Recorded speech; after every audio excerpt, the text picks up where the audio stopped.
இங்கே துறவரத்திற்கு இடம் இல்லை. அதனாலதான் அத்தனை திருமணத்திலையும் ஓதப்படுற ஒரு வசனம் என்ன தெரியுமா? எங்க நிக்கா நடந்தாலும் உலகத்துல அவன் ரகிபான் சுன்னத்தி ஃபலைஸ மின்னி, இந்த வாக்கியம் நிக்காகல இருக்கும்.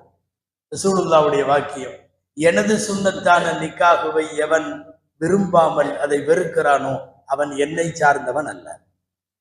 திருமணம் செய்யாமல் இருப்பவன் என்னை சார்ந்தவன் அல்ல. இது எப்ப சொன்னாங்க தெரியுமா? நமக்கெல்லாம் ஒரு வரலாறு தெரிந்திருக்கும். ரசூலுல்லாஹுவின் இபாதத்துகளை எல்லாம் கேள்விப்பட்டுட்டு, அப்பன்னா அவ்வளோ பெரிய நபியா அவ்வளோ இபாதத்து செய்யறப்போ நாமெல்லாம் என்னத்துக்கானோம், நாம ரொம்ப செய்யணும்னு ஒரு 2-3 பேர் முடிவு பண்ணி, ஒருத்தர் நான் காலம் பூரா இனிமேல் பகல்ல சாப்பிட போறது இல்லை, நோன்பு வைக்கிறேன்ட்டாரு. ஒருத்தர் நைட்டு பூரா தூங்க மாட்டேன், நான் தொழுக போறேன்ட்டாரு. ஒருத்தர் கல்யாணமும் வேணாம், மனைவி மக்களும் வேணாம், நான் தனியா பிரிய போறேன், பெண்களோட எனக்கு எந்த தொடர்பும் வேணான்னாங்க.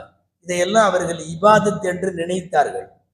தொடர்ந்து இரவு முழுக்க தூங்காமல் தொழுகுவதை, காலமெல்லாம் பகலிலே சாப்பிடாமல் நோன்பிருப்பதை, திருமண வாழ்வோடு மனைவி மக்களோடு இணைந்து வாழாமல் தனியாக வாழ்வதை இபாதத் என்று கருதியவர்களை கூப்பிட்டு, உங்க எல்லாத்த விட நான் அல்லாஹ்வை பயந்தவன் நான் தான், நானே கல்யாணம் பண்ணி குடும்பத்தோட வாழ்றேன், நைட்டு தொழுகவும் செய்யறேன், கொஞ்ச நேரம் அதிகமா தூங்கவும் செய்யறேன், பகல்ல நோன்பு சில நேரங்கள்ல வைப்பேன், சில நேரங்கள்ல நோன்பு வைக்க மாட்டேன், என்னை விட நீங்க யாராவது இபாதத்து பண்றீங்களா என்று கேட்டுவிட்டு சொன்னார்கள்.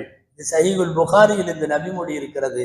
ஃபமன் ரகிப அன் சுன்னத்தி ஃபலைஸ மின்னி, யார் எனது சுன்னத்தை மறுக்கிறார்களோ வெறுக்கிறார்களோ அவர்கள் என்னை சார்ந்தவர்கள் அல்ல. இது எல்லா கல்யாணத்திலையும் ஓதப்படுவதற்கு இதுதான் காரணம்.